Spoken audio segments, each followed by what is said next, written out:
Bandiraɓe sehelaɓe musidɓe fulɓe renduɓe tedduɓe on calminama on jurama on jarama kadi on jettama no fewi on bismama e hayangoji men. Hande ko altine hawra e balɗe jeego e lewru morso hitande ujunaji ɗiɗi e nogas e jeego ruɓindo mon jayndeji arti gam tongande on koɗi piri ɗi pirti ɗi cari ɗi cakti e ndeɗo ñalande. Ko ɓuuri ko hew e jayndeji ɗiɗi ɗi dawi hande e ko yowti e politique ha taki jaynde le parlement windi ko rencontre des 306 maires avec le président de la république au palais l'APR tacle Diomaye hino wayno de e kawral o mo ganduɗa ka woni hoorejo lesdi Sénégal Bassirou Diomaye Diakhar Faye e ɓe ganduɗa ka men goni maire ɓe Sénégal taw noon eɓe tolni e temedde tato e jeego toon to wuuro lamorgo lesdi Sénégal woni palais de la république de hino wayno APR kam wi ɗum ko bolle ɓole e si noon ɗum heɓani ɗum saabu noon ha joni jande wi ko à ce jour aucune liste crédible exhaustive et contradictoire n'a été produite pour justifier ce chiffre manifestement fantaisiste kamen ɓen ɓe ganduɗa kamen jilla e APRD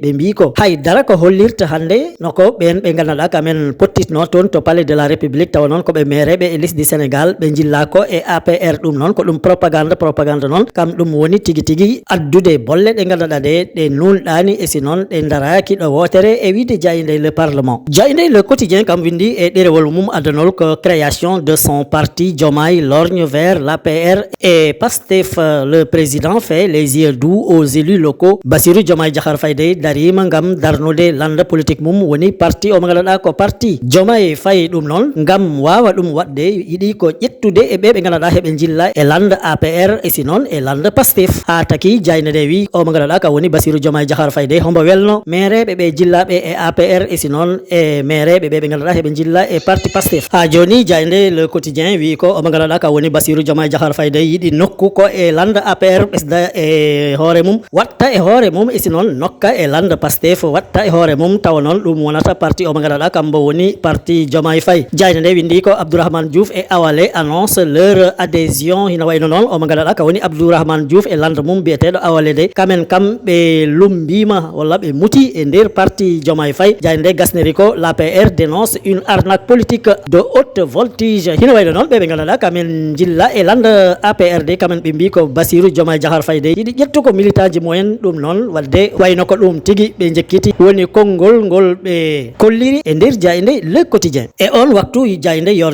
wi ko démonstration de force politique plus de 103 000 cartes en 24 heures. Le Pastef écrase les compteurs et affiche sa puissance hino wayno jayde yor de wi ko hande lande Pastef de ko yeeyi ko e carte woni barwalli kolliratɗi ɓe ganduɗa heɓe jilla e lande Pastef tawa ɓe coodi ɗen ɗon carte de heɓe tolni e temedere e tati ujunere carte ɗe ganduɗa ɗe jeeyama tawa noon ko e ñalande wotere ɗum noon hollirat tigui tigui doole lande Pastef e si noon ɗum hollirta tigui tigui ko ɓe ganduɗa heɓe jiiɗi Pastef de heɓe kewi e wiide jayde yor jayde nde ɓesdi hen un démarrage jugé spectaculaire qui confirme la capacité de mobilisation du parti sur l'ensemble du territoire hino wayno de jayde nde wi ko siko tawi en ƴewtidima ndeɗɗo limore nde ganduɗa de ko carte lande Pastef jeeya ɗum e ñalawma goto de hino wayno ɗum hollirat liggey omo ganduɗa lande Pastef mobo liggo ngam yajjinde e si noon ɓesdude limore ɓe ganduɗa kamen goni e lande Pastef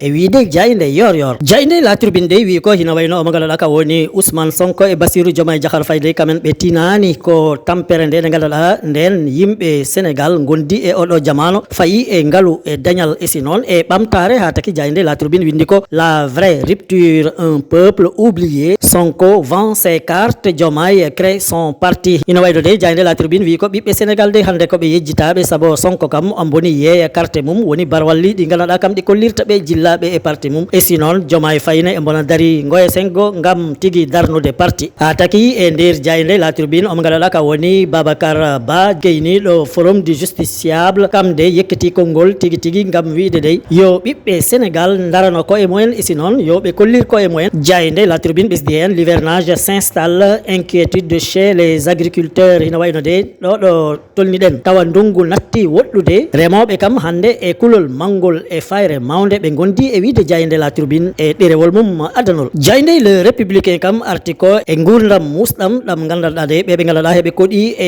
legal biyetegal dangan toon to falde Kaolack de heɓe ɗam guuri ɓen ɗon ɓe gandanɗa ndiyam bonɗam jaltat ɗam e wanokaji e si noon ndiyam toɓo ɗam gandanɗa de ɗam ɓooyi ɗon e mbalit jiddeji ɗi gandanɗa de hiɗi toon to dangan tawa noon hina jilla e Kaolack noon tigui de Jayinde holliri tigui tigui portele on ɗon quartier mo gandanɗa de walla ngal ɗon legal biyetegal dangan e nder Kaolack tawa noon ndiyam ɗam haɗam tuɗi ɗon ha taki ɗum tigui Jayinde le républicain addi hande e ɗerewol mum adanol. Jayinde le soleil kam arti ko e liggey manteniɗo mo gandanɗa de dadiɓe liggotoɓe e nder maayo tawa ko ɓiɓɓe Sénégal ɓe mbaɗimo toon te dowlaji denduɗi woni États-Unis ɓen noon ina waynode ɓe mawninta duuɓi temedde ɗiɗi e capanɗe joyi de ɓe jii koye mumen e joni hina wayno tigui tigui de wot e dadiɓe ɓiɓɓe Sénégal heɓe liggo e nder maayo woni marine ɓe jaahi toon ɓe kolleri kaɓirɗe mumen ɗeɓe jogui gam tigui tigui yoɓe teske e aduna he tawa heɓe jogui ɗen ɗon kaɓirɗe ha tagui Jayinde le soleil windi ko déploiement du PHM le ñaani aux États-Unis dans le sillage des grandes marines hina wayno tigui tigui de gam hollirde doole mumen e si noon kaɓirɗe mumen e bawal mumen jillaɓe e marine nationale mo Sénégal de ɓe jaahi toon to États-Unis woni dowlaji denduɗi gam tigui hollirde koɓe mbawi ko ha taki Jayinde de windi ko à l'occasion du 250e anniversaire de l'indépendance des États-Unis, la marine nationale a participé avec le patrouilleur de haute mer, le Niani, aux exercices Flitex 250 et à la revue navale internationale. Aux côtés de 13 marines parmi les plus prestigieuses du monde, et sappo e tato ɓe ganduɗa eɓe jogui kaɓirɗe tawa ko e marine ɓe jilla e nder aduna hede Sénégal holleri hen hoore mum e wiide Jayinde le soleil. Jayinde l'observateur L'Obs de dekki fandu mum haalirdu o mo ganduɗa kam defanta baroɗe kippu Sénégal de ɓe jaahi toon to lesɗele denduɗe woni États-Unis tawa noon hina yowati e desewal aduna hitande ujunnaje ɗiɗi e nogas e jeego woni coupe du monde 2026 ha taki Jayinde windi ko interview exclusive le chef cuisinier des Lions dit tout hina wayno de kam on mo ganduɗa dekkama fandu haalirdu ndu de ala ko woppi sabo idi wi ko kam de ko wiyeteno ko hombo sukki e sukaɓe rewɓe hombo ɗumen ɓuura doole hombo yiɗi lelode mumen ɗum kam ko yakkude inde mum e sinon feera ɗum wat ha taki Jayinde winde ko cette accusation de harcèlement sexuel est une cabale contre ma personne parce que je dérange hina wayno noon kam o mo ganduɗa kam woni on defanatɗo baroɗe kippu Sénégal de wi wotɓe ganduɗa wonde ɗon e defande ɓe ganduɗa kaɓen goni baroɗe Sénégal de wotɓe ganduɗa ɗum welani ɗumen ha taki noon kala koɓe miiji e ko boni de kamen ɓe tegi ɗum e dow inde mum tawa noon haydara ko waɗi hen e wiide Jayinde l'observateur. Gasnirten ko yowati e alhaali gorkati debati walla gora débat ha taki Jayinde la libération windi ko association de malfaiteurs acte contre nature transmission volontaire de VIH sida a Ngent ina wayno de toon to falde Thiès e legal biyetegal Ngent wotɓe ganduɗa de heɓe toon gondo heɓe mbaɗa ko ganduɗa hina yowati e gorkati debati en e gora débat en tawa noon heɓe uddi e suudu tawa mo kala hombo waɗi ɓandu ɓoldi nino yummum jiɓinirno ɗum tawa noon heɓe lelodo e nder mumen e si noon heɓe dabtetira ɗum ko ganduɗa kam ɗum woni tigui rafi o biyeteɗo VIH sida noon tigui Jayinde windir ɗum une soirée partouze entre homosexuels interrompi wadde noon ina wayno e on ɗon kikiɗe mboɓe pottitno toon de ɓe coki e suudu toon to Ngent e si noon ɓe mbaɗi ɓalli ɓoli toon tigui ɓe nanga on mo ganduɗa kam tigui noon taki ɗum foof waɗi ko jangguinowo de inde mum hende wiye e Mor Khary Ndiaye alias